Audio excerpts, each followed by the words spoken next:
The first question we have is from Anand.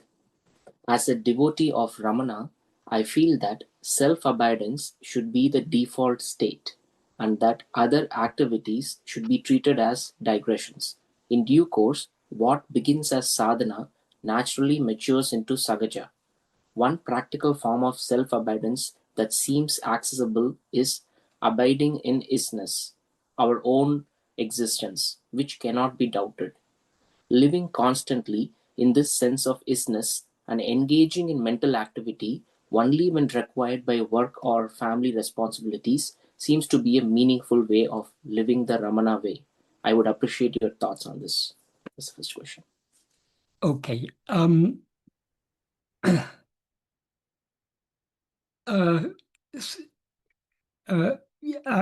says self-abidance should be the default state. Whether we like it or not, it is our default state. It is our natural state. It is the state that we all are always actually in. But because we seem to have risen as ego, we seem to have separated ourselves from what we actually are. So we are not, as ego, we don't experience that self-abidance. So what is meant by self-abidance? Um, the Sanskrit word equivalent for self-abidance, the Sanskrit term that is usually translated as self-abidance is Atma-niṣṭhā. Atma means oneself, and niṣṭhā means firmness. The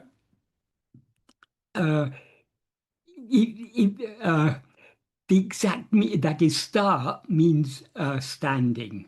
Niṣṭhā is that firm standing.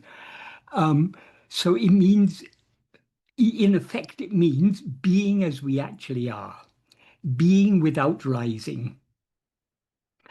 Bhagavan explains this very nice. Well, he doesn't use the term niṣṭhā, but he's pointing towards that in verse 27 of Ulladu, in which he says, Nanudiyada ullanile, namaduvai ullanile. The state in which I is without rising is the state in which we are as that. That refers to Brahman, and Brahman is pure being. So what is implied is that the state of being, the state of self-abidance, if we call it such, is the state in which we don't rise as ego. So how to avoid rising as ego? Sorry, I'll just get the verse to be very exact in what I'm saying.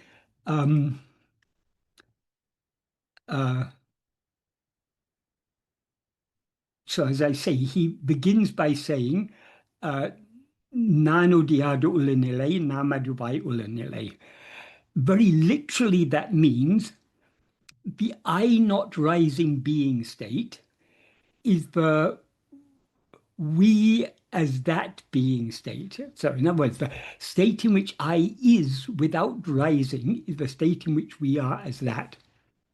Then in the next sentence, he says, Nan udikum tanam ade nadamo, nan udia tan irpe savadu evan. What that means is, without investigating the place where I rises, how to reach the annihilation of oneself in which I does not rise. When he says, Nan udia tan irpe, the annihilation of oneself in which I does not rise, this makes it clear that what he's talking about in the first sentence, when he talks about the state in which I is without rising, he's not talking about a temporary state. He's not talking about manolaya. He's not talking about a state like sleep. In sleep, I does not rise, but that's only a temporary state. Sooner or later, it rises again. So what he refers to as the state in which I does not rise, is, or I is without rising, is the state in which this I, the rising I is ego. So the state in which ego never rises. That's why he refers to it as tan iripe, the annihilation of oneself. So how to reach that state of annihilation in which I does not rise without investigating the place where I rises? So what does he mean by nan udicum tanum, the place where I rises? It's obviously not a literal place. He's using the word place here in a metaphorical sense. The place where I rises is from ourself, from our being. That is, ego is the ego, the rising I, is the adjunct conflated awareness. I am this body, I am this person. From where does that rise? Only from what exists in the absence of that. What exists in the absence of that is the pure I, the pure I am. In other words, our own being. So the place from which I rises is I am, our own being, our fundamental awareness. So that is what we need to investigate. And when he says, without investigating that, how to reach the annihilation of oneself in which I does not rise, this is a rhetorical question. The clear implication is we cannot reach that state of self-annihilation without investigating ourself, the source from which we've risen as ego. So this is a very emphatic way of saying, but without self-investigation, we cannot annihilate ourself, annihilate this ego. And only when ego is annihilated are we in the state in which I is without rising. Then he goes on in the next sentence to say, without reaching, sarama. Without reaching, it clearly implies without reaching that annihilation of ourself. How, sarama, tan adu tan nilail nippadu evan. How to stand in one's own state in which oneself is that. So one's own state, tan nilay, is the state of self-abidance, the state in which we are as we actually are. This is the state that he refers to in the first Mangalam verse of Ulladu Napadu as Ullapadi Ulladu, being as it is, or being as we are. It can be taken either way, but it amounts to the same because the it there is what we actually are.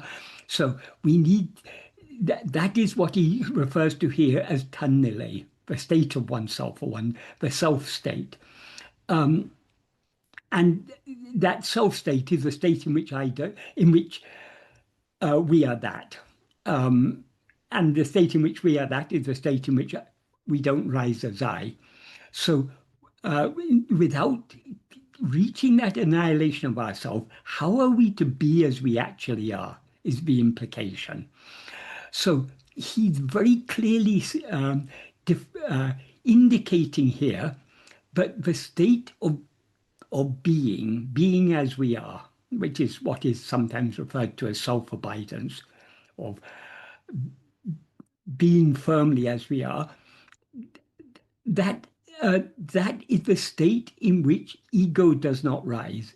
And the state in which ego does not rise, the state in which ego never rises, is the state in which this ego has been annihilated. How is ego annihilated? Ego is a false awareness of ourself. That is, as ego, we're always aware of ourselves as I am this body, and we're consequently aware of other things. But what actually exists is only ourself. So being aware of ourself as I am this body is limiting ourself. Being aware of other things is creating an appearance of things which don't actually exist. Because what actually exists is only ourself. Yatartamai uladu Atma-sarupamandre. What actually exists is only Atma-sarupa, as he says in the first sentence of the seventh paragraph of Nana. So what is called the state of self-abidance is the state of being as we actually are, being without rising as I. And we cannot reach that state, we cannot be in that state without investigating the source from which we've risen. The source from which we've risen is our own being. In other words, in order to be as we actually are, we need to attend to nothing other than our own being. Only by attending to our being can we be as we actually are. Another point to remember here, when he talks about investigating the place where I rises, what he means by investigating is very clearly defined by him in Nana. That is, in Nana he says, Sada kalamum manate Atma-vichara Atma-vicharam endrupaya. That means the name Atma-vichara is only for always keeping the mind in oneself, in Atman. Keeping the mind in oneself means keeping the attention in oneself or on oneself, keeping our attention on ourselves. That alone is Atma-vichara. So when he says investigating the place where I rises, he means attending to our own being.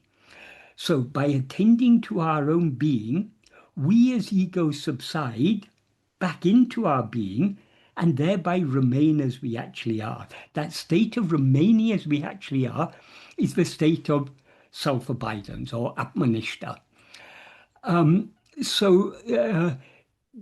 This, as I say, this is our default state, though we're not aware of it. In order to become aware of it, we need to investigate ourselves and know ourselves as we actually are. Coming back to verse 27 again for a moment, when he says, the state in which I is without rising is the state in which we are as that. If we read it superficially, that seems to imply, but we're Brahman only when we don't rise as ego. But that is not what is meant. We are always Brahman. We're never anything other than Brahman is what is referred to as that. We are never anything other than that. But we do not experience ourselves as that because we've risen as I. So in order to experience ourselves as Brahman, in other words, in order to experience ourselves as we actually are, we need to be without rising. So this is our default state, but we're not aware of it. In order to make ourselves aware of it as our default state, we need to be without rising. And in order to be without rising, we need to investigate ourselves. In other words, we need to attend to ourselves, attend to our own being. So the reason Bhagavan talked generally, he did sometimes use the term Atma-niṣṭhā, which is a Sanskrit term. He also used a Tamil equivalent such as Tannile, the state of oneself, meaning the state in which one is as one actually is. But he emphasized more the vichara, because how to be without rising, in other words, how to be as we actually are without investigating ourselves, in other words, without attending to ourselves, without attending to our being. So the key to self-abidance is self-attentiveness. To the extent to which we attend to ourselves, or attend to our being and ourself obviously are one and the same thing. To the extent to which we attend to ourselves, we thereby subside. Where do we subside? We subside back into ourselves, back into our being, back into what we actually are. So the key to self-abidance is self-attentiveness. So as Anand wrote, in due course, what begins as sadhana naturally matures into sahaja. Yes, by practicing self-attentiveness, we subside more and more and more. So this practice of self-attentiveness, which can also be called the practice of self-abidance, leads ultimately to the annihilation of ego. And that annihilation of ego is the state in which what previously seemed to be something that we needed to do with effort, namely attending to ourselves and therefore being without rising as I, is found to be our natural state, our eternal state. It's what we always actually are. Coming on to the next thing he says, one practical form of self-abidance that seems accessible is abiding in isness, our own existence, which cannot be doubted. To say this is one practical form implies that there are other forms of self-abidance. There's no other form of self-abidance. The only self-abidance means being as we actually are. And the only way to be as we actually are is to attend to our being. So by attending to our being, we are thereby abiding in our being, or abiding, not even abiding in, where that suggests two things, one thing inside in another thing. Abiding as our being. We are being as we are. So attending to our own being, our isness, or more, um, to say isness implies something other than ourselves. A more precise way of saying it, I mean, it's not wrong to say isness, but a more precise way of saying it is to say amness, because it's the being of ourself, our own being. So attending to this fundamental awareness, I am, which is our being, is the only way to be as we actually are.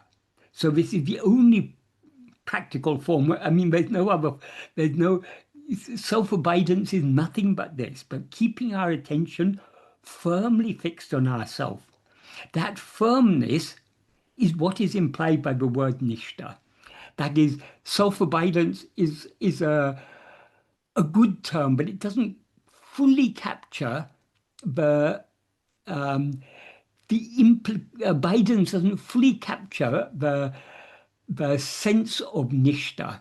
Niṣṭhā means firmness, and firmness implies beingness, just being as we are, without steadfastly being as we actually are, being as we actually are without ever wavering, without ever rising in the least. So this is what is meant by self-abidance, just being as we are. And we can be as we are only by attending to ourselves. I know I'm saying the same thing over and over again, but this is the very essence of Bhagavan's teaching. This is what Bhagavan's teachings are all about. So we have to uh, imbibe this teaching of Bhagavan, that the only way to be as we are is to attend to our being. To the extent to which we attend to our being, we thereby subside back into our being as our being. And then Anand goes on to say, living constantly in this sense of our isness, the sense of isness is our awareness of being, the awareness I am. So living constantly in that and engaging in mental activity only when required by work or family responsibilities seems to be a meaningful way of living the Ramana way. Yes, but we shouldn't think of it as two alternatives. Either we attend to our being or we engage in mental activity. We need to learn to attend to our being even in the midst of activities, because there can be no doing without being. So whether we are engaged in mental activity or not, or any activity, physical activity, vocal activity, mental activity, the background for all activity, the background for all action is being. And that being is ourself.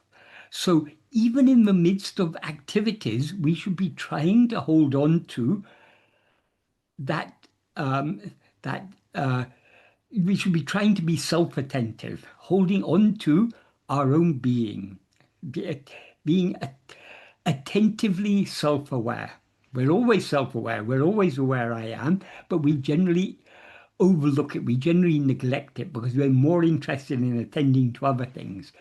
But the constant background or the constant ground underlying all experience is the fundamental experience I am. We can call it an experience, but it's not an experience like any other experience. It's the fundamental awareness of being, which is what we essentially are. So it, we need to learn, we need to practice trying to hold on to this self-attentiveness, irrespective of the activities of the body, speech, and mind. So more and more we need to withdraw ourselves. The body, speech, and mind will continue to act as they are made to act in accordance with prarabdha. As Bhagavan said in the first sentence of the note he wrote for his mother, avarava prarabdha prakaram adakanavan angangirandu atavipan. That means in accordance with the prarabdha of each one, he who is for that, being there, will cause the dance. He who is for that means God, the ordainer, the one who has allotted the prarabdha. So in order for our prarabdha to unfold, certain actions are necessary, certain actions of our mind, speech, and body are necessary. Those actions he will make us do. He will cause us. Atavipan literally means cause to dance. In other words, he'll cause us to do those actions.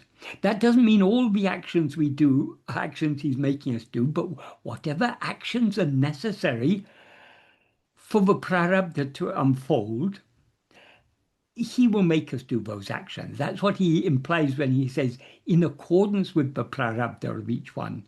Avarava prarabdha prakaram. So whatever actions of body, speech, or mind are necessary for the prarabdha to unfold, he will make the body, speech, and mind do these things. So our only responsibility is to hold on to our being, hold on to self-attentiveness. When he said, Anand said earlier, other activities should be treated as digressions, I think it would be better. I think this requires a little bit of clarification.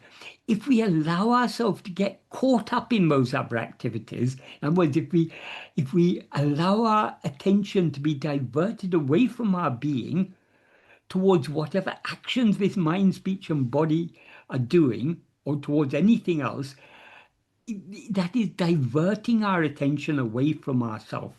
So we need to try more and more to attend just to our own being. Everything else will happen as it's meant to happen. We need not be concerned about it. And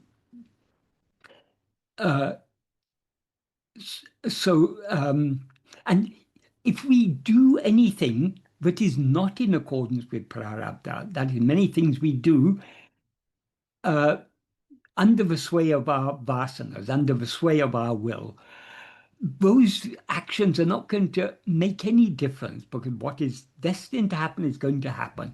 So we need not be concerned about doing anything to achieve anything outwardly because it's already been predetermined. And whatever we need to do will be made to do. So our only responsibility is to attend to, our only duty is to attend to our own being.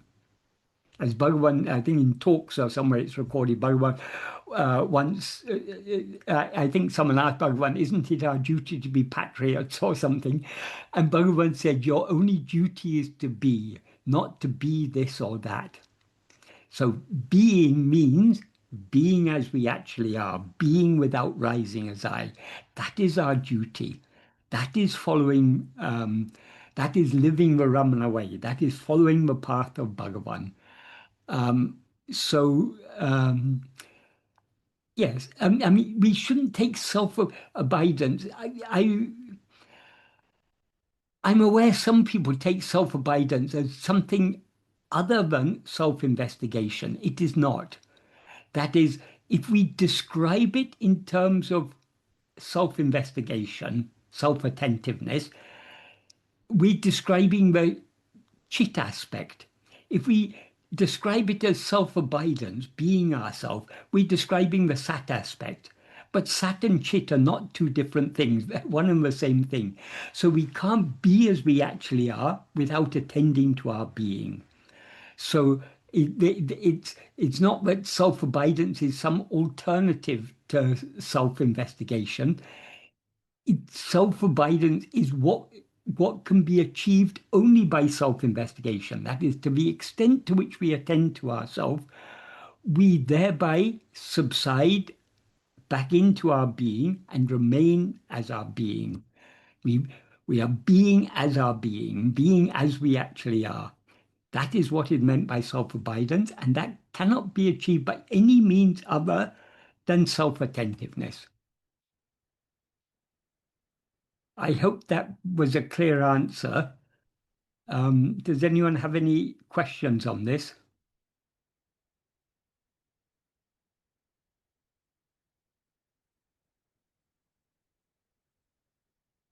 Thank you, Michael. Yeah, I think as you clearly explained, we have to attend to ourselves. That is what the practice is. And Yeah. yeah, if we say abiding in isness or whatever, that may be somebody might think it as like a concept or abiding in something else. Yeah. Like, yeah, We can abide in isness only by attending to isness, and that isness is right, our own isness, our own being. right. Thank you, Michael. Next question we have is from Praful. He has two questions. So the first question is, can ego develop a new vasana for any object, activity, experience which has never been there, not even in a latent form? As an example, suppose one has never indulged, say, in drinking tea and has no past or present inclination to do it. Is there a possibility that it can still attract one towards it in the future? Yes, although, yeah, certainly. But that is, vasanas are not a static. There's not a static state of vasanas, but remain ever unchanging. Vasanas are like the leaves and branches of a tree, we can say. And but not just a tree. This is a very, very densely entangled bush. So vasanas are like a web, like a network, like that is, if we have that is, we constantly, uh, the vasanas are constantly in a flux. That is, we have many, many, countless number of vasanas. Some are stronger, some are weaker. What determines the strength of any particular vasana is the extent to which we allow ourselves to be swayed by it. So if we allow ourselves to be swayed by any vasana, that vasana grows stronger and stronger. If we refrain from being swayed by it, it grows weaker and weaker. How new vasanas develop is that is it's like a plant where out of a single stem so many branches come, and out of those branches more branches come, and out of those branches more branches come, and they're all totally intertwined. That is, the branches join together and get entangled and fuse into one. It's a bit like that. But to give an example of how a vasana can develop,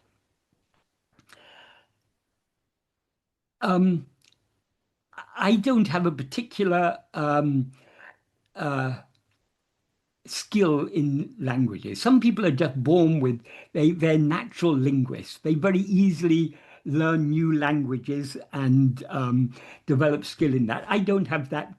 That's not a particularly strong thing in me. In my childhood, I would never have imagined that one day I would learn Tamil. I would have had no particular interest in that.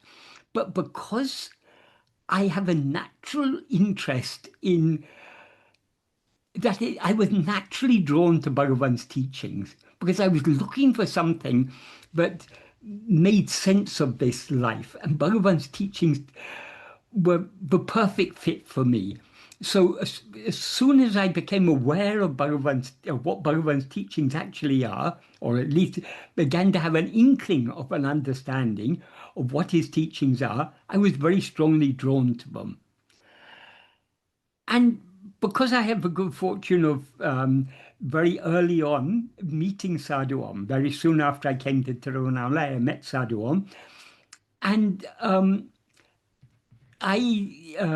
because I was interested in knowing more about Bhagavan's teachings, I was interested in Guru Vachika, which hadn't been most of it hadn't been translated in those days. A translation by Professor Swaminathan was being serialized in the Mountain Path. So I was reading those translations, but often it wasn't very clear to me what was meant. So I would ask Sadhu Om, and one day he said, rather than why don't we make our own translation? So he started translating, but he could express himself very well, but his English wasn't very if he tries to write English, it won't be grammatically polished English. But he could express himself. So he would write in his own type of English for verse. I would question him about it, and then I would put it in more polished English.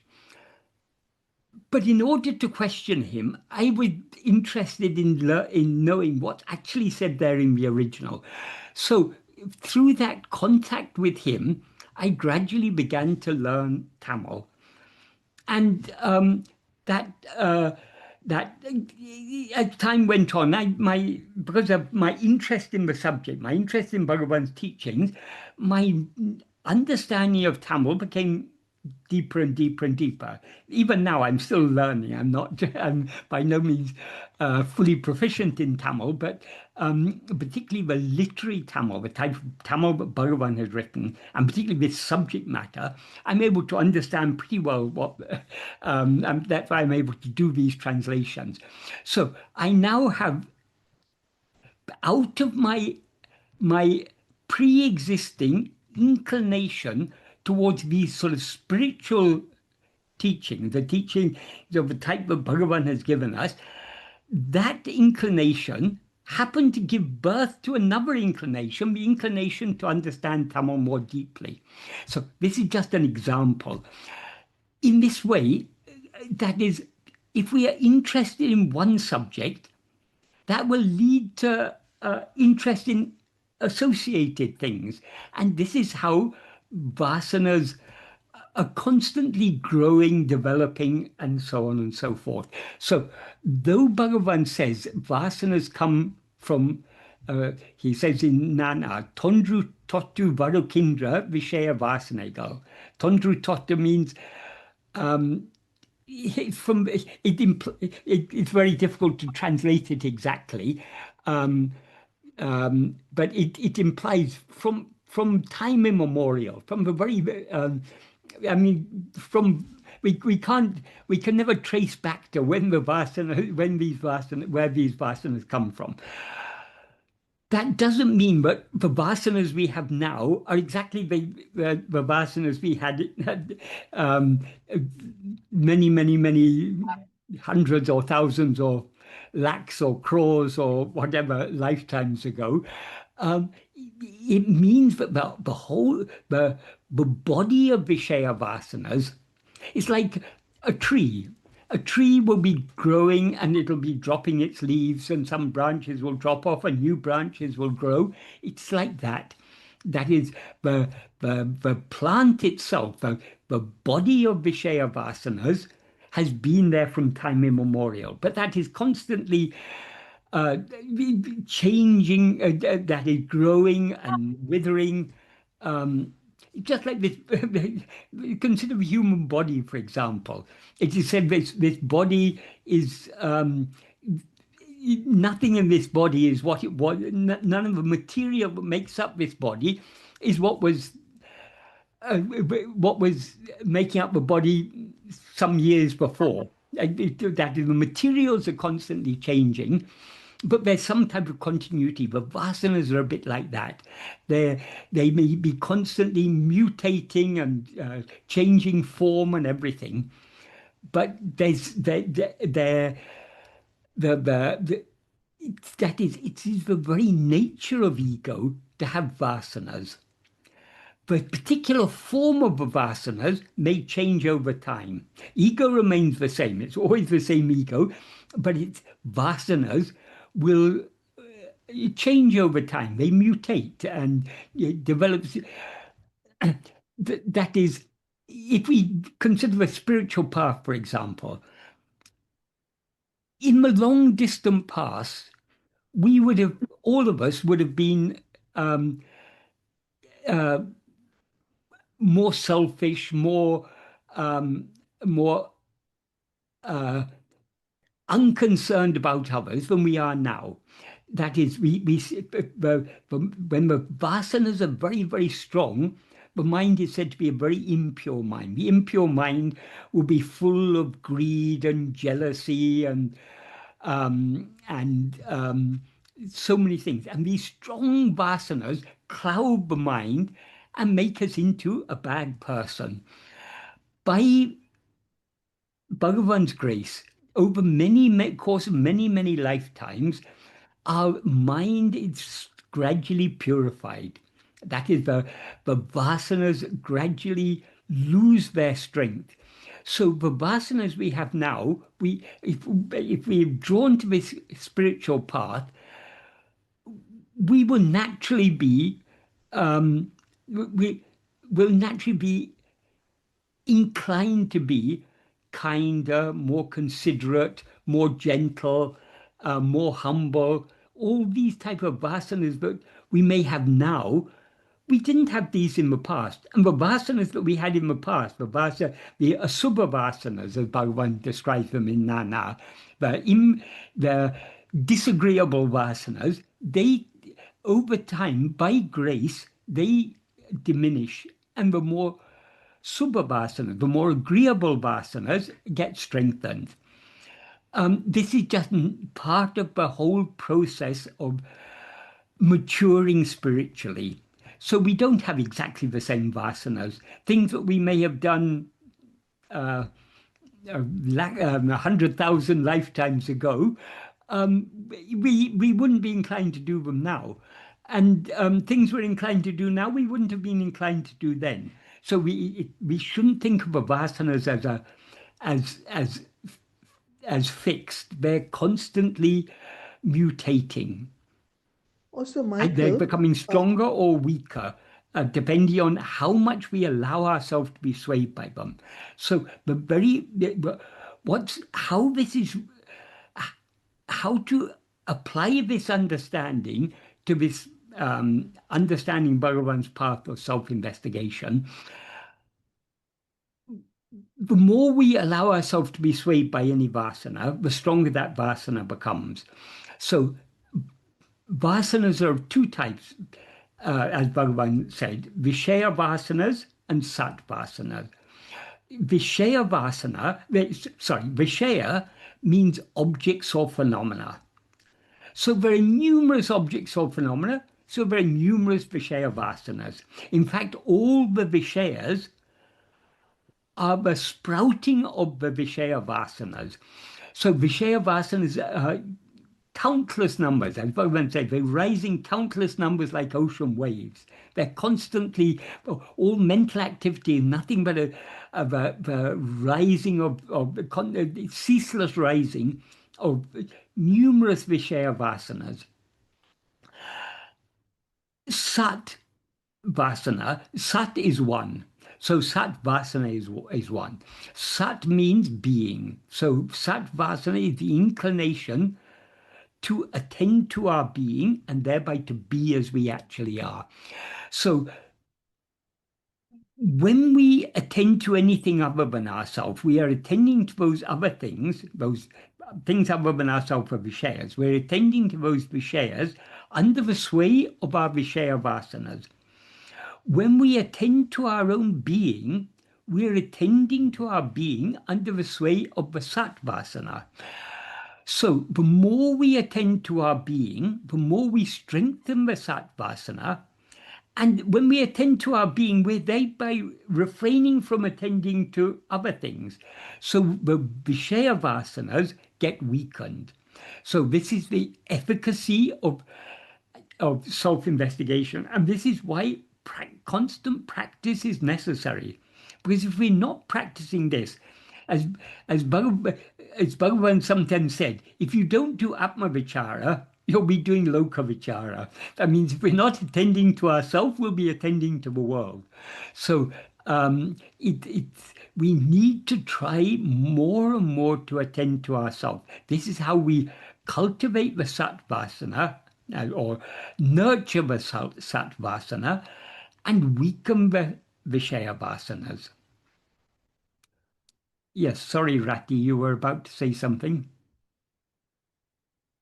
I wanted to say two things first about the self-investigation. Bhagavan also uses the word taranda, right? Taranda, or sink within, sinking Yeah, within. yeah, And then also, in addition, about vasanas, it's like, as you say, they're sprouts, this beautiful, beautiful metaphor you gave. And metaphors, by the way, I think are actually, when going back to my English a little bit of knowledge, I tend to forget sometimes, but I think metaphors are when you say something is something. A rope is a snake. Uh, uh, uh, not quite, not quite. A but then when you metaphor, say like, yeah, when you say yeah, like, when you use the word like, then it's an analogy. When you yeah, use the word like, it's an analogy. When you say yeah, rope is a snake, then it's a metaphor. So, yeah, or when you say a dog is a womb is a tomb, or an eye is a lake, then yeah, those yeah, are metaphors. When the eye yeah, is like a lake, or a womb is like a tomb, and use the word like, already they yeah, call it an analogy. So that's the only yeah, difference. But actually, there's no difference. There's yeah, just that little bit of difference. yeah, But it makes a little bit of difference even in thinking, because when you say something is something, that's more powerful, yeah, powerful way of saying.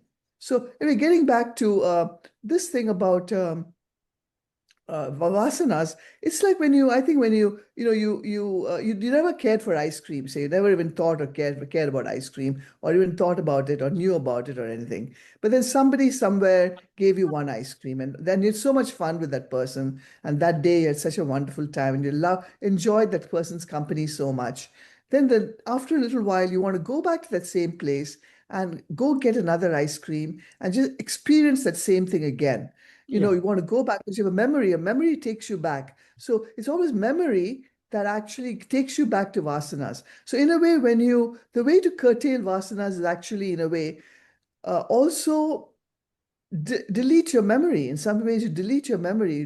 People who have dementia, for instance, they don't have memory. Like my husband now, since he's so forgetful, I can easily wean him off coffee, tea, anything. In fact, now he doesn't care about any of the things. I myself don't, because of you now. I don't drink coffee or tea, and I've taken on to chocolate milk. I've given up one to take on to another. So now I said, I've got to give up chocolate milk. I started drinking water. When I started drinking water, then one day I said, no, sorry. And this morning I said, no, I've got to have some, a little bit of chocolate milk. I've got to have some. So I had it. But anyway, basically the thing is, you've been very helpful there, being able to give up, meat, fish, chicken, raw. I used to eat raw salmon, loved raw salmon, gave up all that, gave up eggs, gave up, dairy, not been able to give up. Unfortunately, not been able to give up dairy. So dairy, can't do it. But I'm trying, though, even with dairy, I tried to go with vegan alternatives like soy milk and all that. I just didn't like that. But I think maybe I should make my own soy milk. It might be better. Anyway, getting back to what you're saying about the first thing I said, that's Tarindra, and also Tondram, what is the word? It's Tondram, for Tondru Vasanas. Totu Varukindra Vishaya Tonda Vasana. Tottu. Tondram is to think, Tottu is to touch. So Tondram is when you think, Tottu is to touch. So when you think of something, so that's memory, and Tottu is when you touch something. Touch something means you have contact with something. So those two aspects of asanas are also there, right? Would you say that? Yeah, tondru means to appear.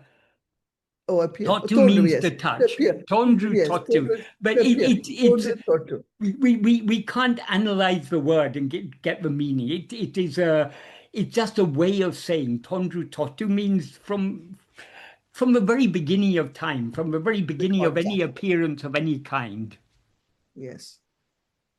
It's what say an idiom for that. An idiom, Yeah, yes. yeah. And getting back But to, I think we yeah, shouldn't. The vasanas and memories are quite different.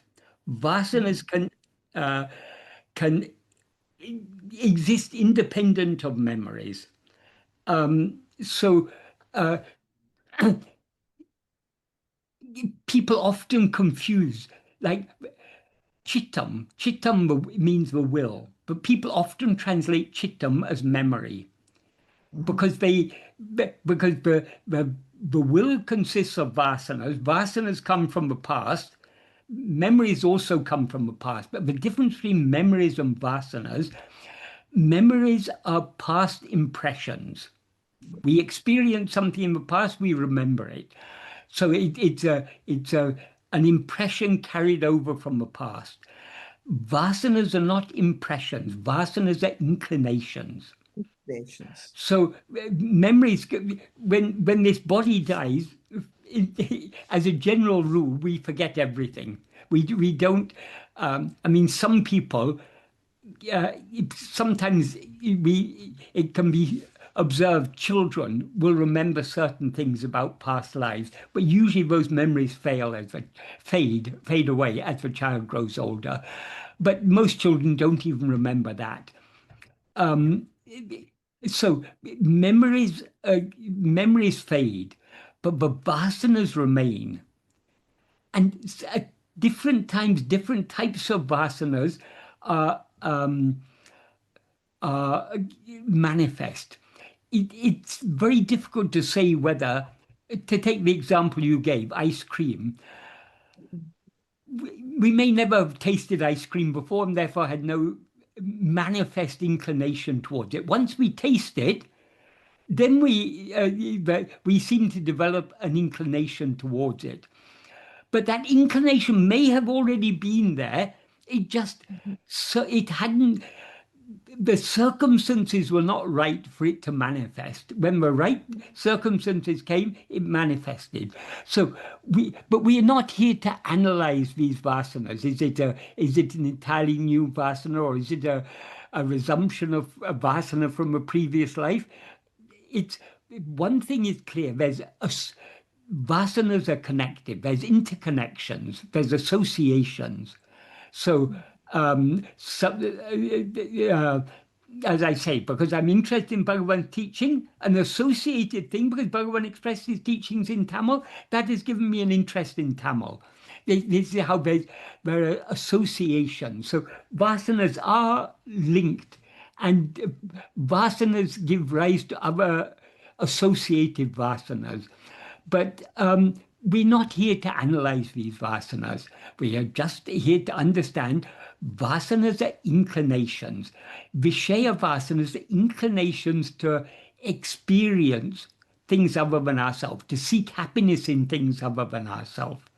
Ultimately, it's that seeking of happiness is what is behind it all. But the one driving force behind the will is the liking for happiness. As Bhagavan says, it begins nana, sakala jivagalum, dukumen vadindri, sukumayirika virumbavadalam. We all like to be happy, free of misery. This is just the nature of things. And it's that liking to be happy, it is that is the root desire. That is what manifests in the form of so many other desires. If I have a desire for money or for a nice new car or a big house or for name and fame or for learning or for anything or for my cricket team to win the match or whatever it is, all those, whatever the form of a desire may take, even if I have a very bad desire, suppose I'm a very cruel person and I want other people to suffer. All, whatever desires we may have, they're all rooted in the desire to be happy. A cruel person takes pleasure in seeing others suffering because that is it's because they have a desire for others to suffer. When they see others suffering, it gives them pleasure. And then they want more and more and more. This is how any desire, whatever, whether it's a very sattvic desire or a very tamasic desire or rajasic desire, But all Michael, desires are but, rooted in the fundamental desire for happiness. So right. vasanas are our inclination, Vishaya vasanas are our inclination to seek happiness in Vishayas, in phenomena. And the only vasana worth cultivating is one sat vasana, which is turning within, right? As you said it, Exactly, the one exactly. sat vasana, But or everything else is two types, Vishaya vasanas turning and one within, sat vasana. we turn within under the sway of the sattvasana. The sattvasana Yeah. is the inclination to turn within, inclination to turn back towards our being. Mhm. And getting back to the cruelness of other people and all that, is it even right to regard somebody else as cruel or kind? Because, I mean, then you're regarding them as the other, and we cannot regard anybody as the other. So if somebody has been very cruel to me, it's my job is not to examine him, but to examine myself. Why Yes. am I experiencing that cruelty from him? What have I done to experience that cruelty from him? That's one What way have of I thinking done? of it. And if One, if if someone does something that makes us Mhm, suffer, why mhm, does it make us suffer? Because of our own likes and dislikes.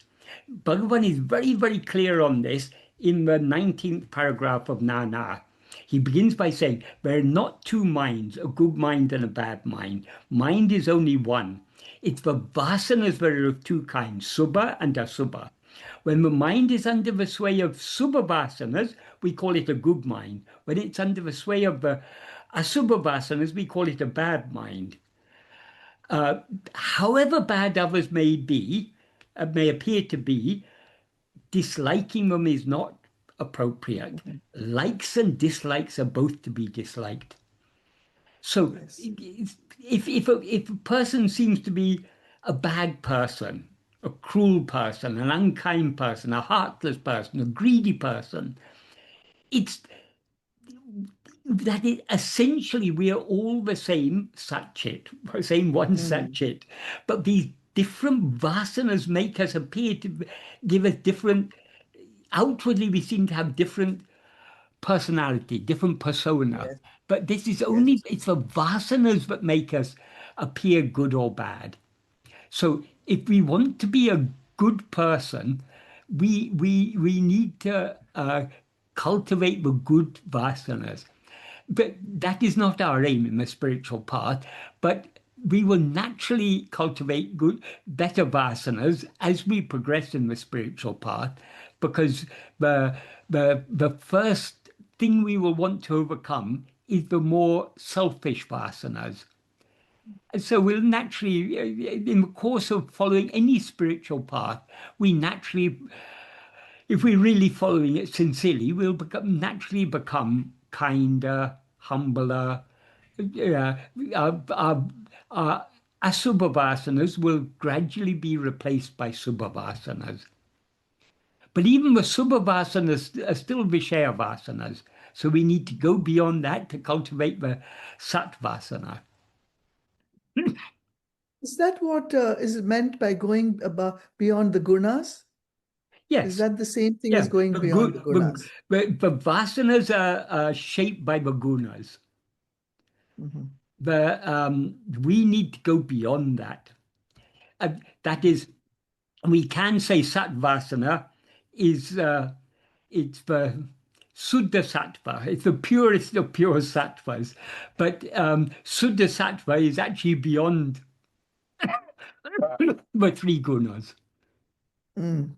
And that Shuddha Sattvasana is is the vasana that makes one always Satvasana. want to abide in being, Yeah. subside in being, Yeah. sink within and be Be with the humble. self, And that or word do tandu, right. that's a very nice word. The Tandu, context in which tandu. Bhagavan used that word, I mean, I'm sure he used it in other contexts, but one that stands out is in the final paragraph of Nana, in which he says, Evlo kevlo tandu nadikaromo, avlo kavlo namayundu. Yes. Tandu means sinking low. Nadikarom literally means we walk. In other words, how we conduct ourselves in life. So, to the extent to which we conduct ourselves in a subsiding manner, that in a humble manner, with subsiding more and more within, avlo kavlo namayondu. To that extent, there is goodness. So Bhagavan's if we want to, from Bhagavan's teachings, if we want to get a definition of good and evil, good and bad, good is subsiding, bad is rising. All the evil in the world, the root of all the evil is our rising as ego. The root of whatever is good in this world is a result of the subsidence of ego. So the ultimate good quality is humility, subsiding, surrendering, sinking more and more deeply back within. Thank you, Michael. Namo Right. Ramanaya. Namo Ramana. Just wanted to clarify about the word tondru tottu, Michael. Yes. So, tondru is appear. This is Yes. tondru. Tondru is old, so or ancient. Oh, or yeah. whatever, Sorry. how Yeah, it is. you're right. You're right. Yeah, of course. Yeah. So I the misread it. Yeah. translation that you gave, Yeah. time immemorial, is close, very close enough. Yeah. I mean, time immemorial is an English idiom which is equivalent to the Tamil idiom tondru tottu. Sure. I think I see. So go ahead. Okay, can I finish? Or I think he Yeah, wanted to please go talk. ahead. Raghu, Please go ahead. Raghu, go ahead. Raghu? Yeah. Okay. Thanks, Dhruv. Thanks. Namaskaram, Michael. Namaskaram. Michael, I wanted to share my experiences in the way of practices, plus the work that I do. So in a day-to-day work, so there are like, 9 to 5, I'm in front of the computer all the time, and then you have this transportation and then you come back. So when I work, sometimes I try to remember the the beingness, like how I was when I was at 5 years old, and now at 35 years old. I just feel that I mean that did not change. So I mean, least I can do is I can hold on to that. But then when I continue to work, I just get lost at it. Like for example, the work and myself have become one. There is like there was no Raghu there, but I was completely at that work because Yeah. someone is already putting me a deadline to it, and then you are on Yeah. kind of a continuous stress, and you are always in the focused reaching to this person, that person, and then you're getting the work done. By the time when you come back, you just feel like you have played a video game and you have lost yourself all the time, and then it's like earn a living. Basically, what we do is like earn a living so that we can pay our bills, commitments, and all those things. Yeah. And then I come back, I just look back all those things. So that is one. Second, when there is a discussion going on, someone does something like in the family, they make any losses. For example, the financial losses. On the other hand, you, I mean, I try to detach, but then the kind of sometimes the anger comes out, and then I go by. I still know that that is not me, but then I continue with that flow, and then the argument continues, and then when I realize it back, it just feels so bad. And then I wanted to cope up with something, so I watch something. So it's like it becomes a coping mechanism loop. All I do is like, okay, if I get some time, like an hour or so, I sit quietly and then hold on to myself. Though I slip, I mean, at that time, I observed the breath, and then some thoughts. I witness thoughts, and then of course everything comes up, and then again subside. Hold on, few seconds here and there. So, but then I hold on to the isness of what I was when I was at 5 years old, 10 years old. So I go back to that feeling. So that feeling I just remember, and then that feeling did not change. So I just hold Yeah. on to that. Yeah. I do not have any control on the situations with the family members, whatever they do, but then the attachment towards it and the work that is binding towards it, it makes it impossible, Michael. I know it's just like a video game that I'm in the simulation, it's It just is going on. it is difficult, but it is not impossible. One thing I often say to illustrate this, supposing someone very dear to you, a very dear friend, or even a relative or someone, is critically ill in hospital, and their condition is such the doctors, of course, are doing their best to save them, but the doctors are not able to say whether they'll recover or not. In such a situation, you still have to go to work. You still have to work in the office and everything, and all the deadlines will be there and all the pressures will be there. But in the midst of all your engagement in those activities, will not the thought of your friend be constantly in the background of your mind? Yes. It won't necessarily be impeding the work you're doing. You'll still be doing your work as efficiently as ever, but you're just not able to forget your friend, and you'll be thinking about them very anxiously and everything.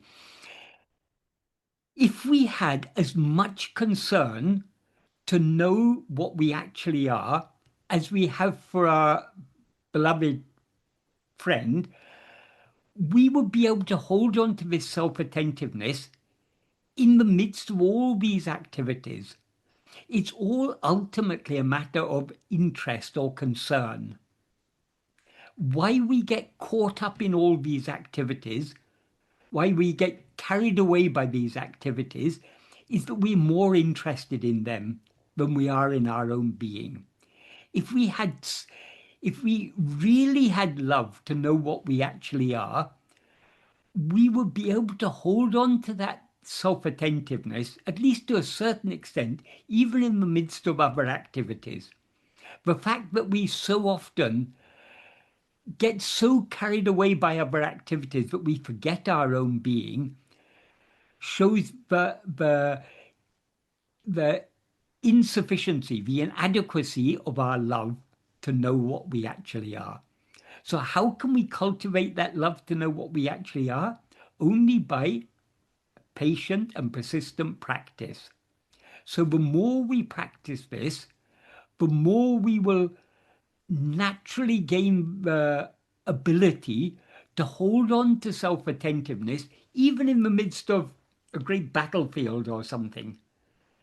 So it's all ultimately, that's why Bhagavan said, Bhakti is the mother of jnana. It's all a matter of what we love, what we like, what we're interested in. So we're all in the same boat. We all are very, I mean, our life makes us painfully aware of the fact that our love for following Bhagavan's path is very, very inadequate. But Bhagavan has assured us if we keep on trying, we will eventually succeed. So Bhagavan never asked us to succeed. He asked us, it's something Sadhu Om often used to say, Bhagavan never asked us to succeed. He asked us to try.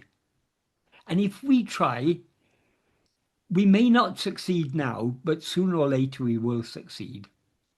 Of course, it's not a matter of succeeding or failing.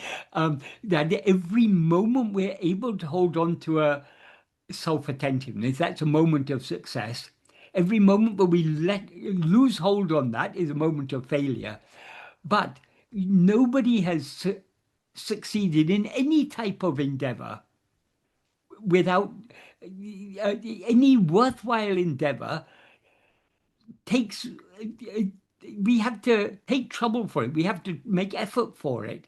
And we will definitely fail many, many times. It is sometimes said the road to success is paved with failure.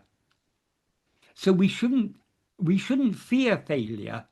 The very fact that we are failing means, but at least we're trying. If we're not trying, we can't say that we're failing. So the important thing is to keep on trying. If we try our best, everything else is in Bhagavan's hands. Like as Krishna said in the Gita, you have the right to the action, not to the fruit thereof. We can apply it here also. The right or the responsibility we have is to try to be self-attentive.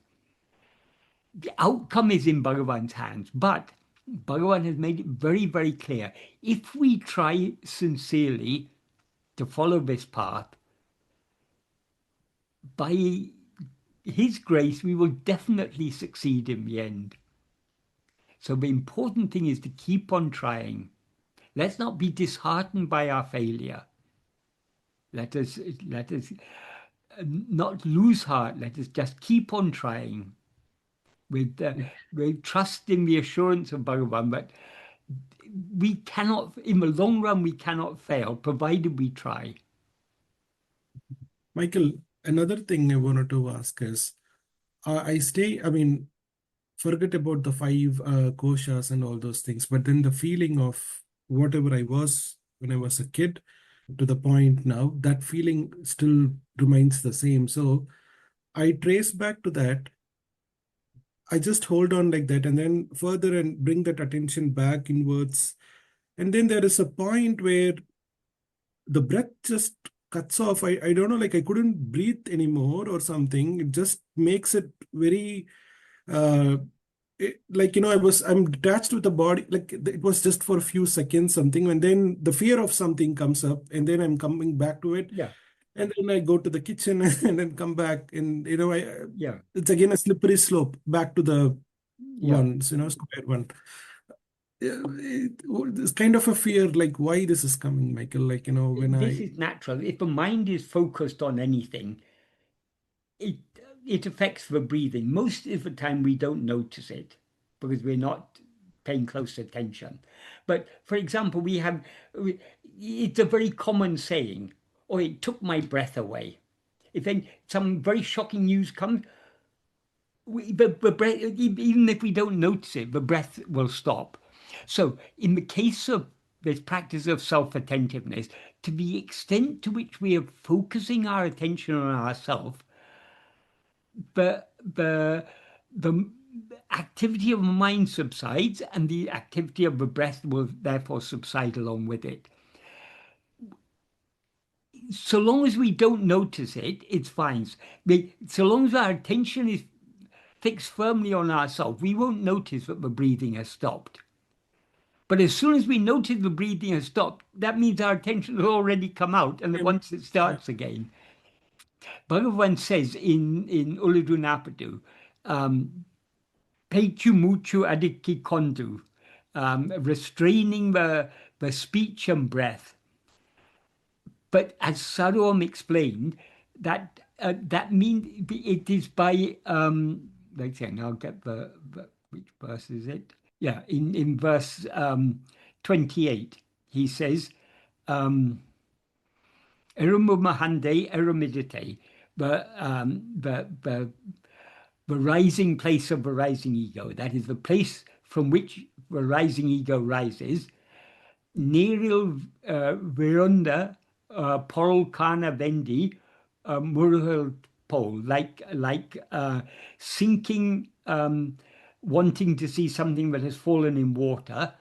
Kunda matial pechu muchu adiki kondu ulle andu ariavendum. That is like sinking, wanting to see something that has fallen in water, sinking within, restraining speech and breath by a kondamati. That means a very sharp mind, or sharpened mind, it is necessary to know the place where the rising ego rises. So what Sadhu Om emphasized there is that Bhagavan isn't asking us to do pranayama or anything like that, to consciously control our breath. If our mind if the kondamati, that means a very sharpened mind, that's the mind that's keenly, acutely focused on ourself, on the place where I have risen, words on our own being, by that, as a result of that, the speech and breath will automatically subside. So it's natural. It's natural that when we are self-attentive, that the breathing slows down and may even stop if our self-attentiveness is keenly focused enough. And we can remain, if we're really focused on ourselves, we can remain like that for a considerable length of time. But generally, we are not Fear able to comes up, hold on to the self-attentiveness.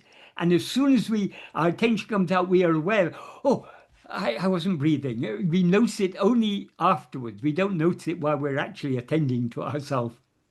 Yes, that kind of a unknown fear, a kind of unknown territory that I'm touching up or something, that kind of a feeling that comes up, and is it my Yeah. mind imagining? But I come out of it. Michael, like when the mind and I mean the breath becomes one pointed and I mean if it stops, then it will result in samadhi. Is that what we hold on to that? I mean I know. I avoid using this word samadhi because it's a very ill-defined term. And we are not here to experience samadhi. We're here to know what we actually are. So I think talking about samadhi just it, it it mystifies the whole thing. Bhagavan said the only real samadhi is sahaja samadhi, and he in his in Drisya Viveka, there's a lot of talk about different types of samadhi. Mhm. In Bhagavan's introduction, he talks about one type of samadhi, sahaja samadhi, and he uses the term sahaja samadhi parakatal, by the practice of sahaja samadhi. And how he defines that sahaja samadhi, he defines it very nicely. Taneye, bahyantara drishti bedam indri epodum nadam sahaja samadhi parakatal. That is, by the practice of sahaja samadhi, which is always attending to oneself without the bahyantara drishti beda, without the distinction between inside and outside, seeing inside and outside. That is, so long as our attention is, we are attending to other things, that is bahyamukkham. So long as we're in the state of bahyamukkham, attending to other things, we need to try to attend to ourselves. But when we hold on to that self-attentiveness, we go beyond this distinction between looking out and looking within. That is, the distinction is necessary. So long as we're looking out, we need to try to look within. But if we actually look within and hold on to that self-attentiveness, we go beyond that distinction. So, but that is explaining this Bahayanta Drishti Bhedam Indra. It's got a very deep meaning. But if we omit that and just take the basic thing, Taneye epodam nadam sahaja samadhi parakatal. So Bhagavan's definition of the practice of sahaja samadhi is to always hold on to self-attentiveness. So, As Michael, but I mean, that's the only, as Bhagavan said, that's the only real samadhi. So we need and not also be Michael, concerned. Sorry, can I finish? oh yeah, sure. So, we need not be concerned about all various different types of samadhi. Samadhi is not what we're looking for. We're looking to know, I mean, we're trying to be aware of ourselves as we actually are. Yeah. We can call Isn't that samadhi samadhi? if we want, but if we take experiencing samadhi as our aim, it is a bit of it becomes a bit of a distraction. Because so long as we talk about some samadhi, it suggests something other than ourself. What we want to know is ourself, what we actually are. What we actually are is sahaja, it's natural. So knowing ourselves as we actually are, we can, because people use the word samadhi, Bhagavan coined this term, or it may be pre-existing, I don't know, but Bhagavan used this term, sahaja samadhi. This is the natural samadhi, no other samadhi we need to be concerned about. So in other words, the only thing we need to be concerned about is being self-attentive. And Michael, regarding the fear you talked about, that fear maybe to some extent associated with the fact that you suddenly notice you had stopped breathing, but actually it's a much deeper fear. It's an existential fear that is, as ego, as Bhagavan says, ego rises, stands, and flourishes by grasping form. In verse 25 of Ulunaptu, he says, Urupatri undam, grasping form, it comes into being. Urupatri nikum, grasping form, it stands. Urupatri undu mika ongam, grasping and feeding on forms, it flourishes abundantly. Uruvittu urupatram, leaving form, it grasps form. So the very nature of ego is to grasp form. And ego cannot survive for a moment without grasping form. So when we try to hold on to our own formless being, it is like putting, it is, to put it metaphorically, it's like putting our head on a chopping block. The axe is going to come down and chop off our head. So the ego naturally responds with fear when it faces its own death, which is basically what is happening when we are keenly self-attentive. We are coming face to face with our own death. That's not the death of the body, the death of ego. So that's where the fear comes from. Michael, and also every problem happens only for this person, this ego, right? So love the Not neighbor. there's no problem for the person. Problems seem to be for the person, but it's ego who says it's a problem. It's the ego is the person is not experiencing anything. It's ego. Ego is the I that is aware of itself as I am this person. I am Raghu, I am Michael, I am whoever. That is the problem. That is the all problems are only for that I. This person is Jada. Okay, last The last person question. seems to be Chaitanya because of the ego's identification with this person. But what is actually Chaitanya, what is actually aware, is only ego. Michael, like whenever we turn inward, when we hold on to our beingness, that is like Bhagavan is sahaja. Bhagavan is really in sahaja state. But then, like us, like like me, whenever I turn and I hold for a few seconds, and then I'm always outside, right? Like doing the Yeah. work, and I'm okay. Maybe I do not have distraction. I'm distracted to one point at work. Yeah. It's going on, but that is not a sahaja state, correct, Michael? This ego has to shut down. It has to die. Then only the Yeah. sahaja, I then mean, bahir and usually Bhagavan used the term Sahaja Samadhi to refer to the state of Manonasa, the state in which ego has been mananasa. annihilated. But he also, in this case, he referred to it as a practice because, as he often said, what we have to what is achieved with effort during practice becomes natural after attainment. In other words, so long as ego survives, it requires effort to hold on to self-attentiveness. It requires effort to subside and be as we actually are. When ego is annihilated, being as we actually are is the most natural thing of all. Mm. So those sahaja samadhi, Bhagavan usually used the term to refer to our natural state of just being. He made it clear we can also practice that. How do we practice it? Tannaye epodum nadam. By that is it. That practice of sahaja samadhi is nothing but the practice of always investigating oneself, always attending to oneself. So always attending to oneself and have a work coming in. So that means a Chidabhasa has come in, a Vivakarika has come in. Should I take it like that? Uh, if we hold on to that self-attentiveness, everything will go on as it's meant to go on. So if it is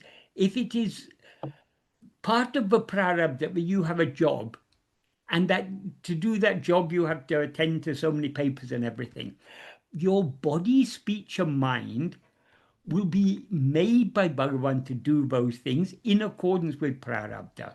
That's what he said in the first sentence of the note for his mother. But since he is making your mind, speech, and body to do all that, you need not involve yourself at all. You can just hold on to self-attentiveness. Actually, if we held on to self-attentiveness, everything would go on perfectly well.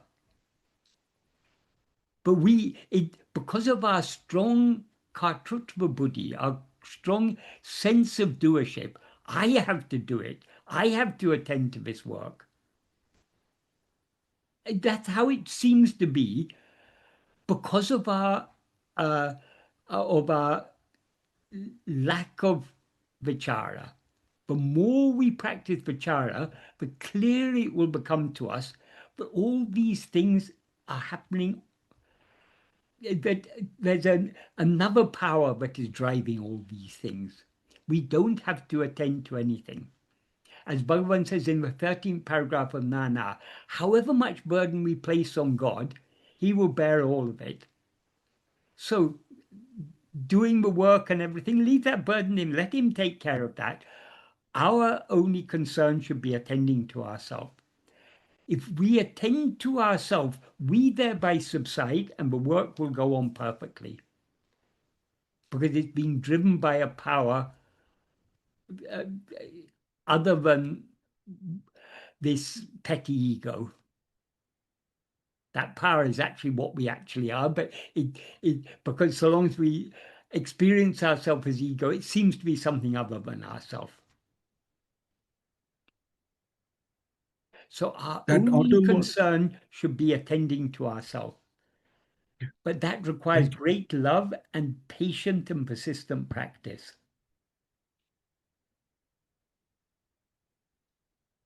It's all understandable, but putting in the practice I and know, I know. It's very it also easy. It's very, there is very the easy to sit here and distinction. talk all these things, but putting it into practice.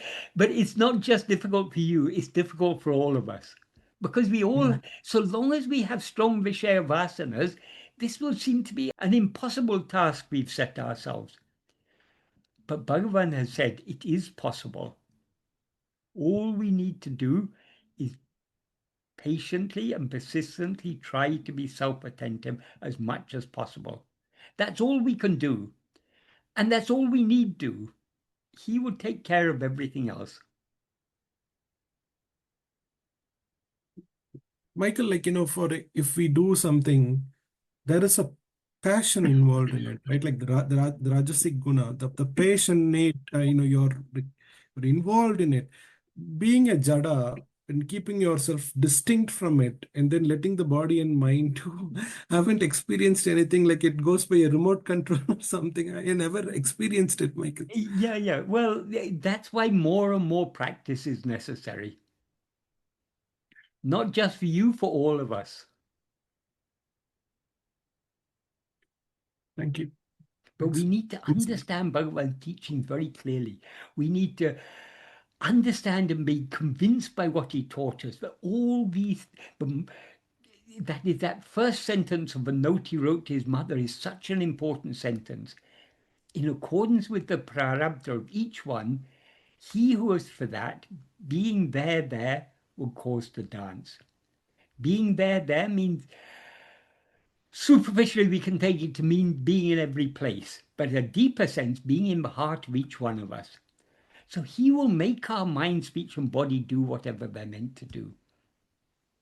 Our task is to surrender this mind, speech, and body to him by holding on to him in our heart, where he's ever shining as our own being, I am.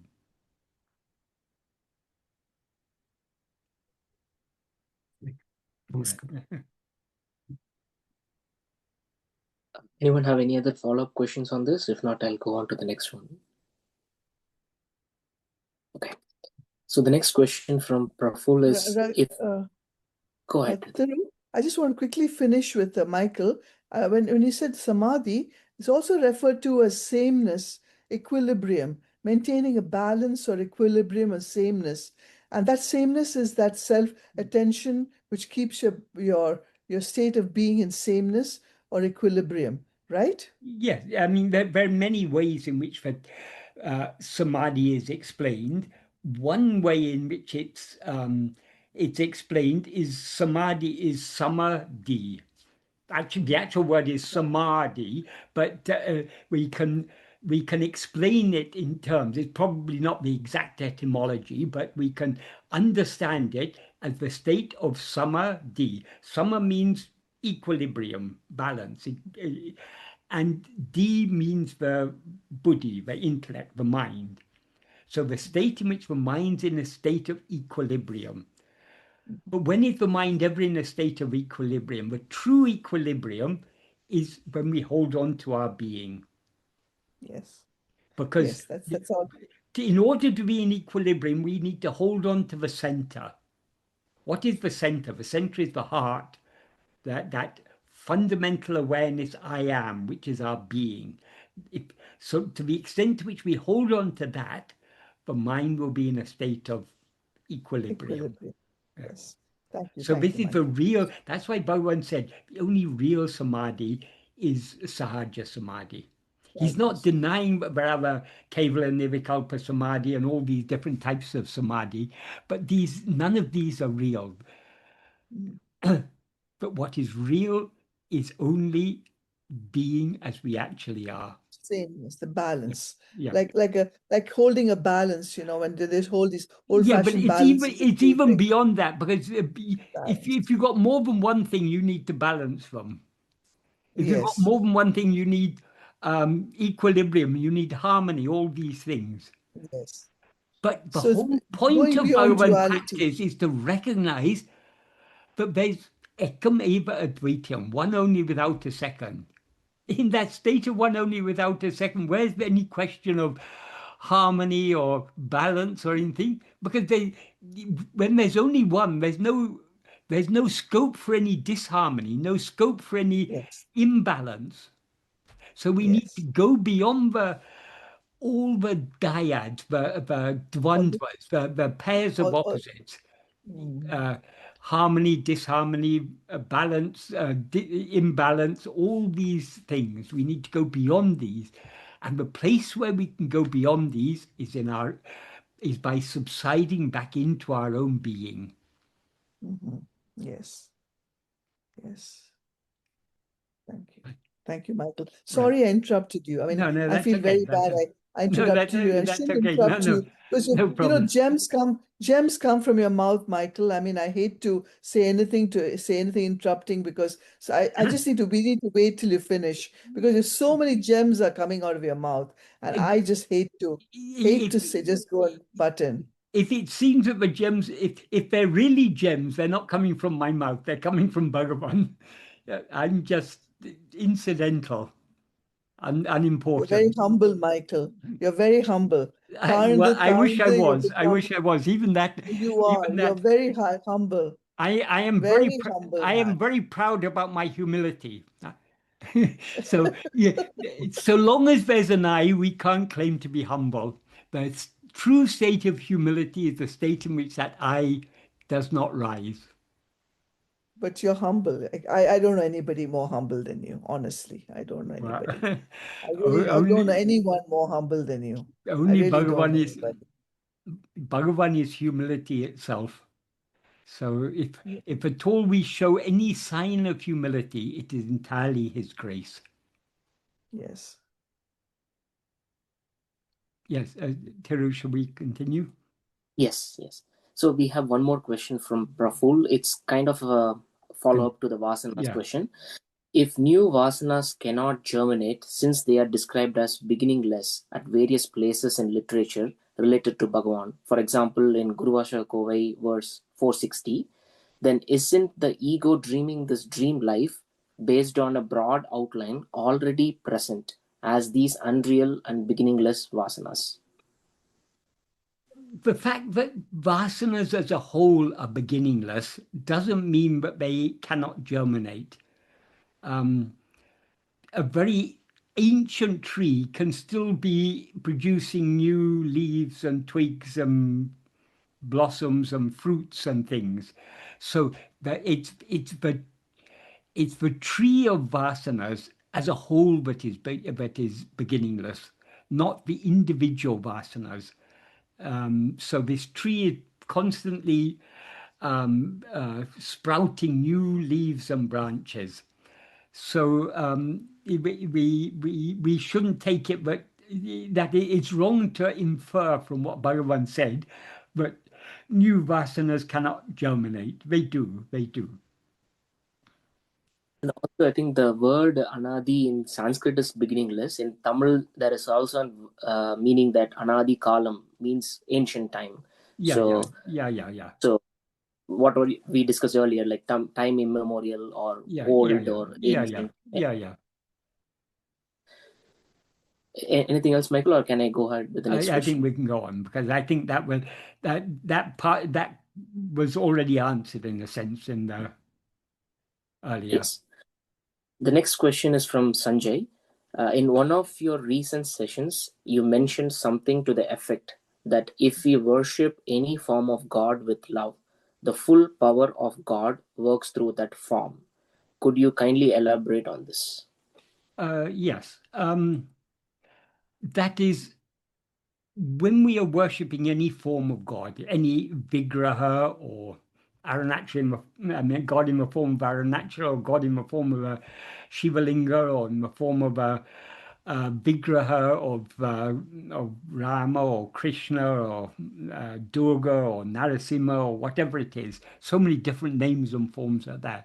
Or in human form as Bhagavan or Ramakrishna Paramahamsa, Adi Shankara, Buddha, whatever. There's so many different forms in which we can worship God.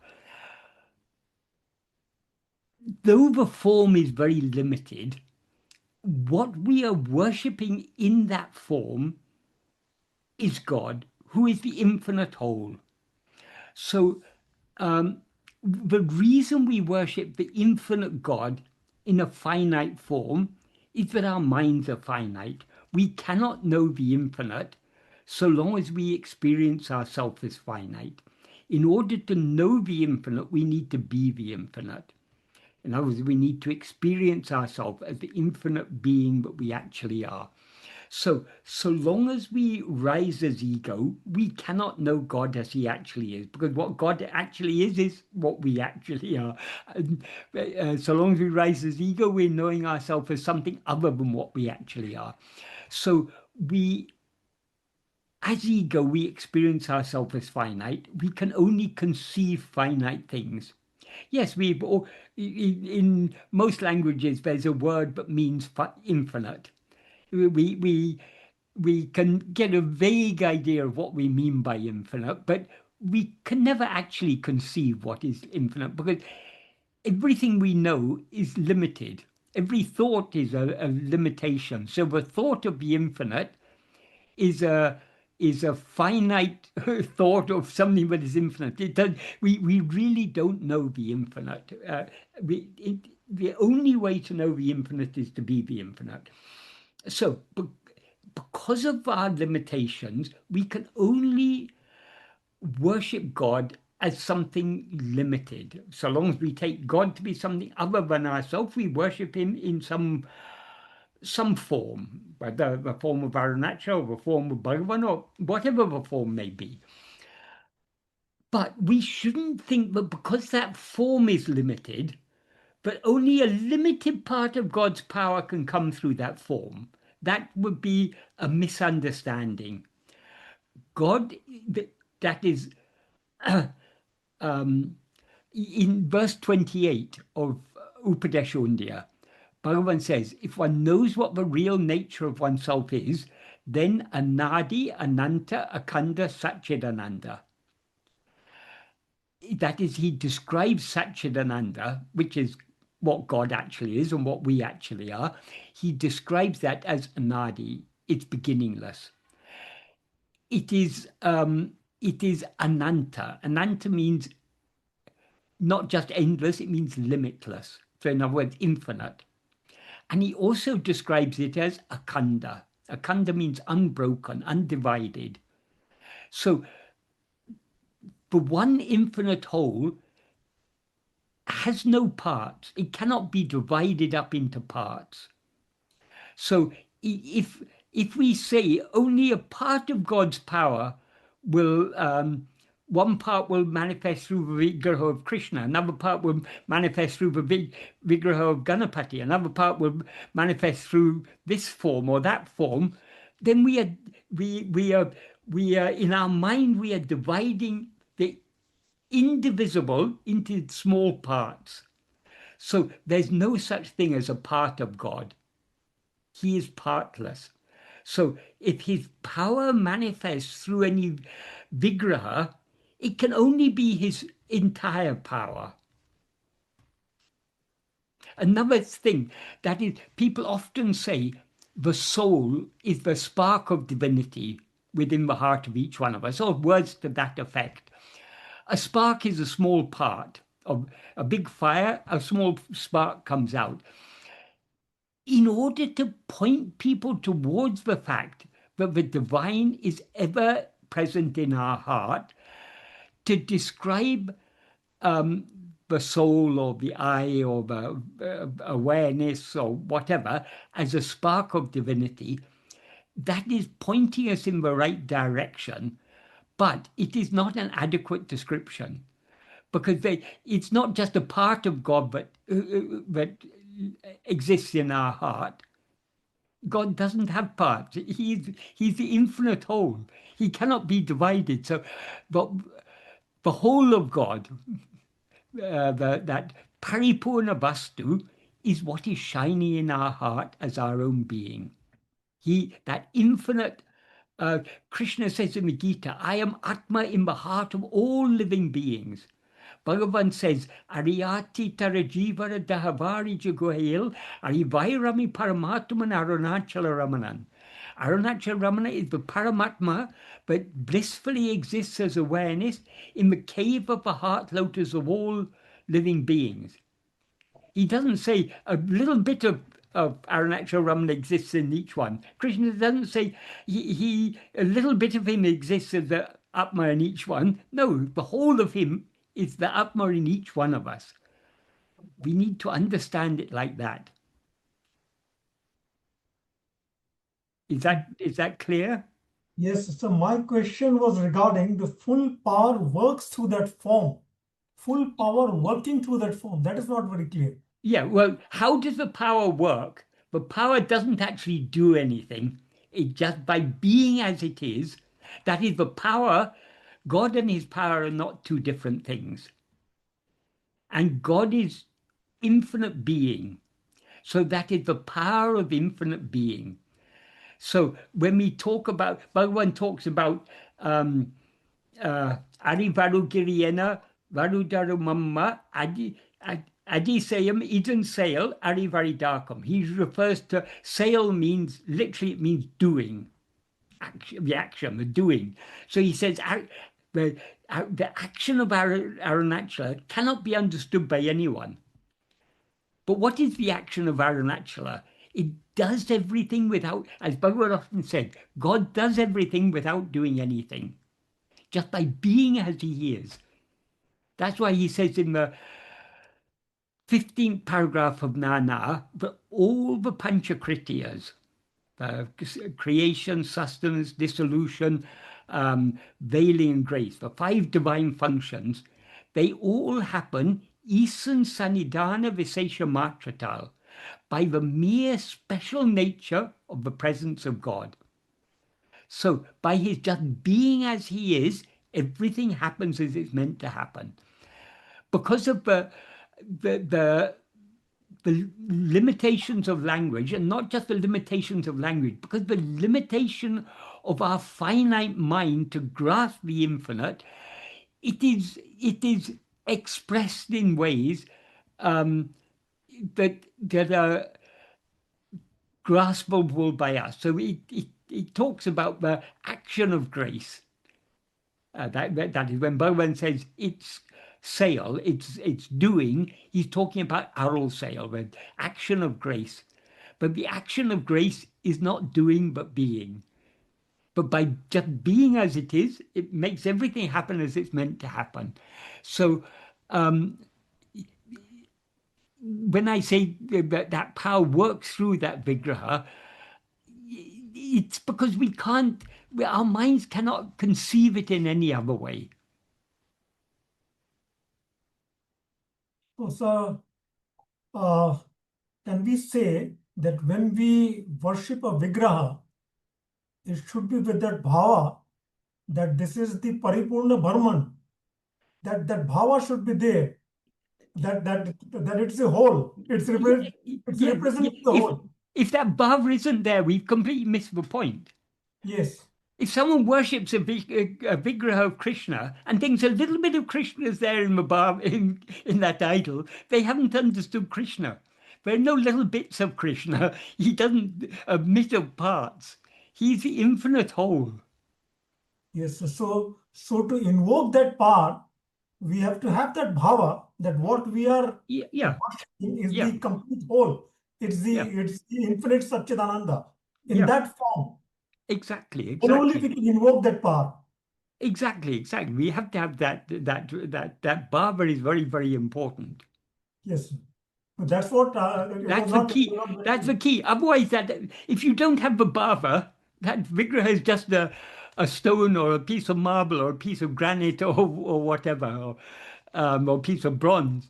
It's the bhava that invokes the divine to act through that. And even that bhava, where does the bhava come from? That bhava arises in our heart only by the grace of that divine. That's why Manikavasaka sings in Shiva Puranam, Avanaralale Avantal Vanangi.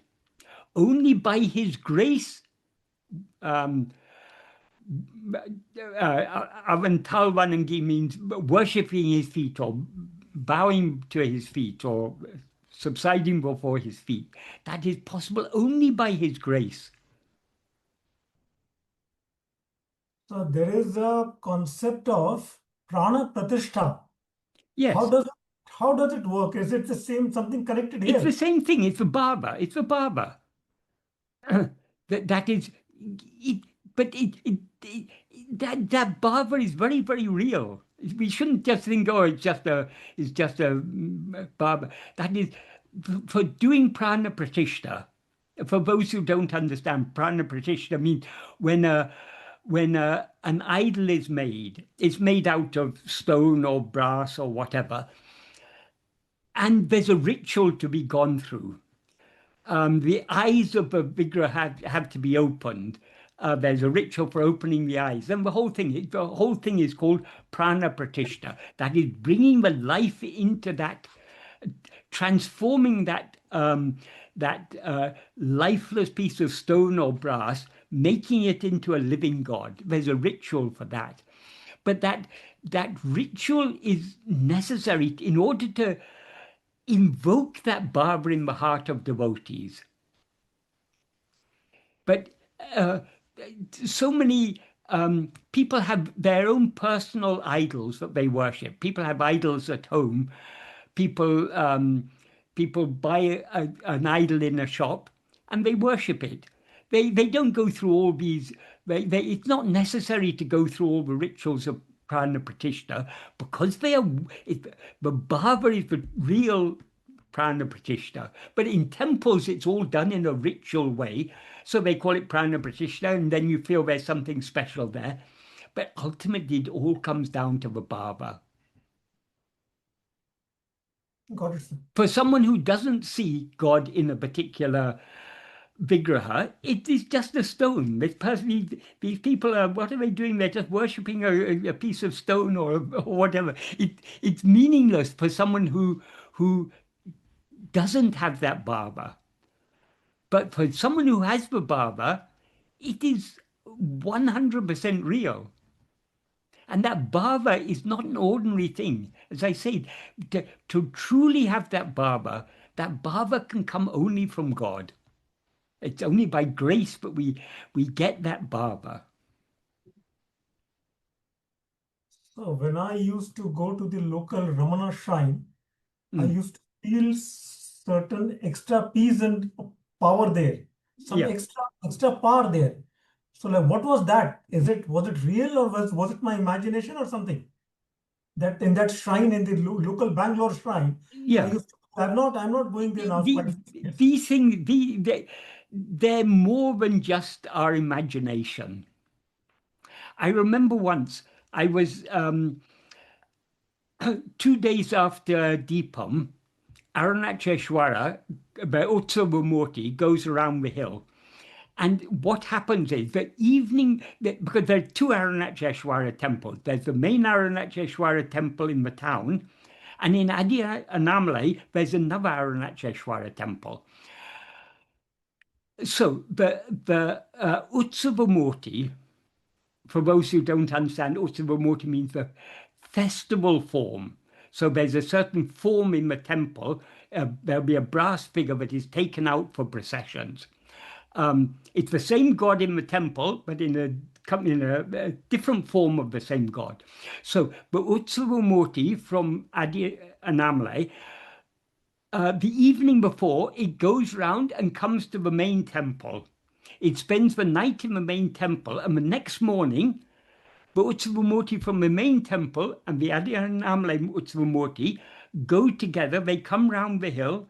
They come to the Adi Annamalai temple. The main Utsavamurti remains outside, and the Adi Annamalai Utsavamurti is brought back in and put back. That is the main shrine is where Arunacheshwara is in the form of a linga. Behind that, there's a place where the Utsavamurti is kept at times not of festival. I remember one year when I was there at that time, when they bring the Utsavamurti in, they are carrying, that is a dozen men or so, are carrying the Utsavamurti. They are on big long poles, and the Murti is set on a stand above those poles. So it's like a palanquin, we can say. So they're carrying it, and when they bring it into the temple, they dance, and you see the deity dancing. I remember looking at that deity, and they're very, very beautiful, these Utsavamurti. There's something very sublime about their expression on the Utsavamurti's face. And I could clearly see that face was fully alive. I can't say it, but I mean, you couldn't, I mean, anyone can dismiss it as just my imagination. But for me, it wasn't imagination. I actually saw the life in that Utsavamurti. It was something so beautiful and so mesmerizingly beautiful. And then after that, they took it in and they took it there. So after the main deity had gone, I went back into the temple to look at the Utsavamurti again. And I looked at it, and it was just nothing. I mean, it's a beautiful form, but the life that I saw was no longer there. Because once the Utsavamurti comes back into the shrine, the deity returns to the main idol. So, but I could clearly see the difference between that idol when they were bringing it into the shrine, and once it was placed back there, there was a clear difference. Anyone can say this is just my imagination, but to me it didn't. It didn't feel like imagination. There was something very, very real about that. So these things, it's more than imagination. We can say it's bhava, but even where does that bhava come from? I don't think bhava is we can't just generate a bhava. The bhava comes only by grace. Yes, because as soon as I used to enter the temple, I used to feel some special peace and power which was not felt outside. Immediately, as soon as you enter it, the entire atmosphere. Yeah. So that was something If special. if we go to Bhagavan Shrine in Ramanashram in Tiruvannamalai, there's something so The same thing, same thing. there's something so appealing. You just want to do nothing but just go round and round and round and round. It's just such a it's something we can't explain adequately in words. Especially the old hall, sir. Mm. The atmosphere in the old hall is also something unique. Yes, Some yes. some sort of power presence is there. That picture of Bhagavan sitting on the sofa, that picture is alive. It's not just an ordinary picture, but we can see it in any picture. Here I've got this. I've got this image of Bhagavan in the background of. So I'm looking at it now. When we look at that picture of Bhagavan, that we can see the that picture is alive. I remember there was an incident. Someone once said something to Bhagavan about, I can't remember what they said, something about a picture of Bhagavan. And Bhagavan said, what makes you think it's just a picture? So there's something more to the picture than just a picture. If we look at the Bhagavan's eyes in any picture, we can see him looking deep inside us. We can, I mean, we cannot adequately express it in words, but it's not just a picture. So can you see this picture?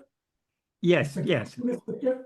yes, yes, This yes, this picture is hanging in front of my office where I'm sitting now. yes, The eyes are so very powerful, especially in this picture, that I'm yes, not able to look at the eyes. yes. As soon as I look at it, I have to turn Yeah, my yeah. head. I know. This particular picture, sir. Yes, yes, yes. Other pictures have more of love, some compassion, some understanding. Yeah, But this very picture, I find that it is so full of power, that Bhagwan's power, that we yes, can't look at the eyes. It's a fire of jnana here. yes, yes. Fire of jnana. Exactly. Right. So like some of the pictures are like that, sir. Yes. But how are we able to see that? It's only by his grace. Yes, sir. Thank you, sir. Right. Thank you very much, sir. Okay, right. We'll take one more question, Michael. So I think Yeah. next is Sridhar's turn. Sridhar, please go ahead with your question. Hi, Michael. Namaskaram. Namaskar. Always a joy. I had a question, but I think you kind of answered it in the beginning. The question I had was, is it necessary to know Tamil fluently to read to understand Bhagavan's teachings? No. That was my question. No. There's only one language we absolutely have to understand Bhagavan fully. There's one language we have to understand. That is the language of silence. And if you want to study that language of silence, it is what is ever shining in the heart of each one of us as our own being. So the more we attend to our own being, the more we are listening to his silent teaching, the more we are attuning ourselves to his silent teaching. And that silent teaching is what gives clarity. And it's only, you can understand Tamil perfectly. You can be a great scholar in Tamil, great pundit, and read Bhagavan's teachings without understanding them. You can be someone who has no knowledge of Tamil at all. But when they read even a less than perfect translation, they grasp the point. So it's Bhagavan's grace alone that can enable us to understand his teachings. And his grace is ever shining silently in our heart as our own being, I am. So attuning ourselves to his grace, to that being that is ever shining as our own being, that is the way to understand his teachings.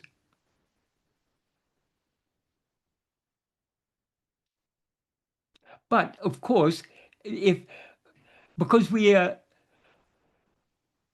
so long as we are not fully attuned to that, we are trying to understand the words with our mind, with our intellect. And when knowing, having some understanding of the Tamil does help, but it's not by no means essential. By no means essential.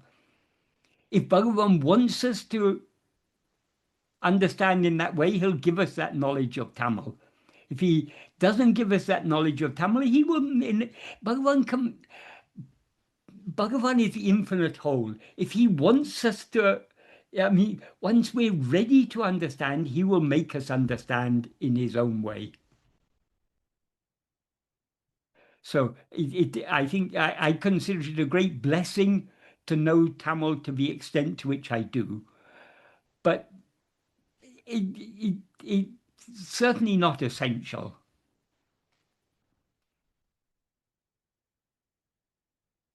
What is the use of understanding the language if we don't understand the subject? It's the subject that matters. Of course, Bhagavan expresses that subject beautifully through his Tamil poetry and through his Tamil prose. It's all beautifully, Bhagavan's words are such beautiful words. But, and those words have their own power, even if we don't understand those words. They have their own power. So as he says, Eden Sale, Arivari Darkum. It's power. But the way his grace works cannot be understood by anyone.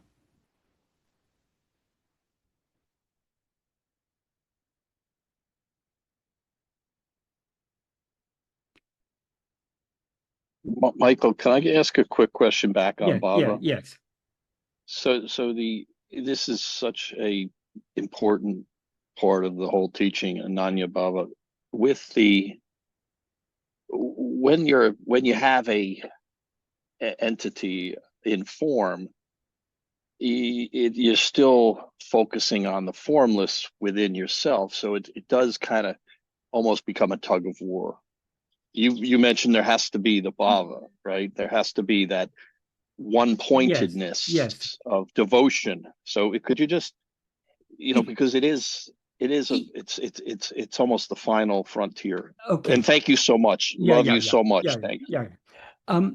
If we read Bhagavan's 5 hymns to Arunachala, we can see he is clearly singing in praise of a physical form, a hill. But at the same time, and to an equal extent, he's talking about that which is shining in the heart of each and every one of us. So for Bhagavan, he doesn't see any distinction between that outward form and its swarupa, which is our own swarupa. So it's our mind that sees this distinction. But as we go deeper and deeper into the practice and the experience of his teachings, the distinction between the external and the internal dissolves. It's very some of these things we can't adequately express in words, but that's why I was trying to say earlier, when we worship any external form, we are the worship requires a certain bhava. That bhava is not just our imagination. There is a divine, it's grace, but arouses this bhava in us. So when we see the divine in an external form, that divine that we are seeing in that external form is the very same divine that is ever shining in our heart as eye. Just look at a picture of Bhagavan. See Bhagavan's eyes. Yes, it's a form. It's an external appearance, but there's something more to it than just the form. There's something divine about any picture of Bhagavan. And that divinity is nothing other than our own being. So we need to go beyond seeing the distinction between the external appearance and the internal reality. Ultimately, whatever we see outside is only ourself. We are seeing ourselves as all these things.